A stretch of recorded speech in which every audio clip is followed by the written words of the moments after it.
welcome back. So today's English lesson is all about expanding your vocabulary with extreme adjectives.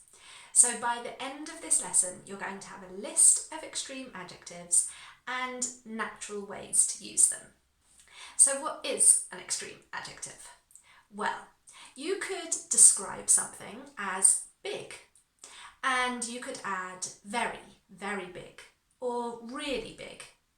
Or you could use an extreme adjective like huge or gigantic or enormous or massive or my personal favourite, humongous. And why would you do that? Well, it means you don't have to use very and really all the time, so it stops you being repetitive.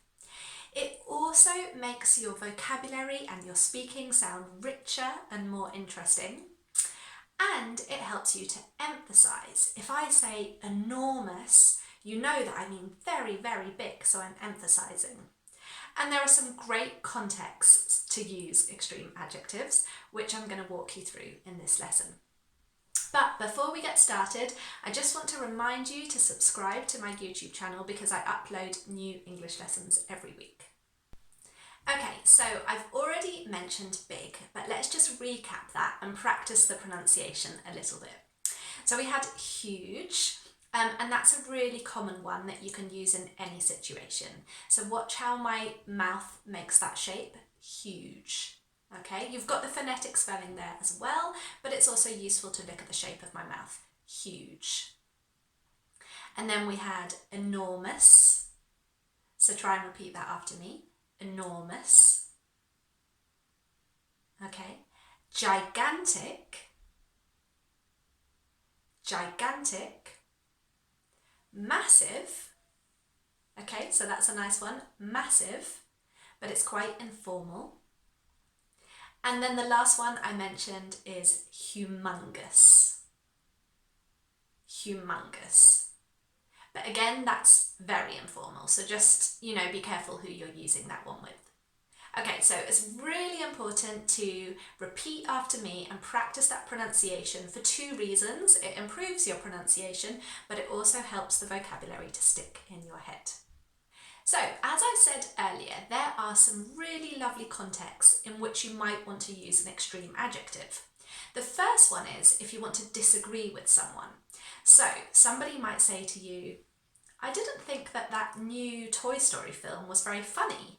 Okay, so we've got the adjective funny. And you could reply, really? I thought it was hilarious. Okay, try that one after me. Hilarious.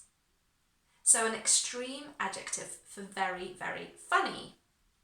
All right, and so you're using the extreme adjective to disagree. So that's a really nice way to use them. You can also use extreme adjectives to agree. So, for example, have you seen his house? It's really dirty. And the answer? Yeah, I know, it's absolutely filthy. Okay, so another great extreme adjective, filthy, meaning very, very dirty, and we're using it to disagree. And we often use that absolutely before extreme adjectives as well. Absolutely filthy. Okay, so try that one after me. Absolutely filthy. And you really need to emphasize with the intonation as well. Absolutely filthy. Okay, fantastic. One important note, it sounds very strange to English speakers if you switch those modifiers. So you want to use really or very with a basic adjective and absolutely with an extreme adjective. But it would sound very strange to me if you said very filthy or if you said absolutely dirty. Okay, so don't mix up those modifiers. And then another context that you could use an extreme adjective is if you want to reply to a question. So somebody might say to you, for example, are you hungry? Shall I make us a sandwich? And you could answer with, oh, that would be nice. I'm absolutely starving. Okay, so starving for hungry. I'm absolutely starving. And that way you're answering the question. Okay, so you can see here that we've got disagreeing with someone, agreeing with someone, you answering a question, and it's making your vocabulary sound rich and interesting and not at all repetitive. I'm going to give you some more extreme adjectives, but don't worry if you're not writing them down, because on my website I've got a full list of extreme adjectives, and I'm going to leave it for you below this video so that you can save it in your English file. But now let's continue with some more extreme adjectives, and I want to give you a little test. Okay, so do you know an extreme adjective for small? Any ideas? Yeah, we've got tiny or minuscule. So try those ones after me. Tiny, minuscule. Brilliant. What about an extreme adjective for clean? Yeah, spotless. Spotless. Now, very often in English pronunciation, you can hardly hear a T in the middle of the word. So listen again, spotless. Spotless. Okay, great. What about tasty when you're talking about food? Is your meal tasty? Oh yeah, it's absolutely delicious. Delicious. And do you know some extreme adjectives for good? Instead of always saying very good, you could say amazing, fantastic, brilliant.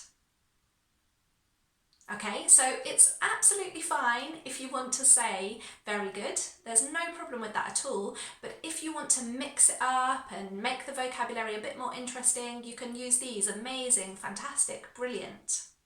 What about for the opposite, if something's really bad? Well, we've got lots of nice extreme adjectives for that. We can have terrible, awful, dreadful, horrible. Terrible, awful, dreadful, horrible. Okay, good. I hope you're still repeating. Remember, that's really important for your pronunciation and to help that vocabulary stick. Okay, what about if someone asks you if you're tired? Oh, you look tired. Are you okay? You could answer with, yeah, I'm absolutely exhausted. Oh, it's such a nice word. Make sure that one's in your vocabulary. I'm absolutely exhausted. Okay, and then we've actually got a couple more, but they're very, very informal. I wouldn't use them with your manager or something. Shattered, shattered, and knackered. Okay, but remember, really informal, so only with a friend or a close family member. Okay, and then another positive adjective, happy.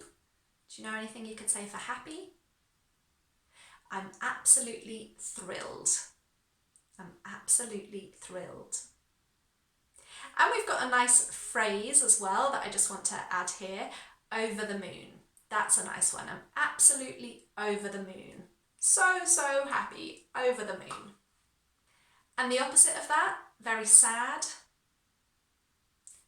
Devastated. Did you guess that one? Devastated. How about cold? Do you know one for that? Freezing. Are you cold? Yeah, I'm absolutely freezing. Freezing. And the opposite, hot. Boiling. Okay, so you might use this to talk about the weather. Was it hot where you lived yesterday? Yeah, it was absolutely boiling. And what about interesting? You can use fascinating. Fascinating. Did you like that book? Yeah, I thought it was fascinating. So there you go, lots of extreme adjectives that you can use to expand your vocabulary, to answer questions, to disagree, to agree, all sorts of different contexts. And it'll just stop you being repetitive and saying very and really all the time. Okay, so don't forget that you can get that handy list on my website. And if you liked this lesson and you're going to start using extreme adjectives, let me know in the comments section below. I've got lots more vocabulary lessons on my YouTube channel, so go and check those out. And as I said earlier, don't forget to subscribe. It's been my pleasure to teach you English today, and thank you for joining me for this lesson. I will see you in the next one.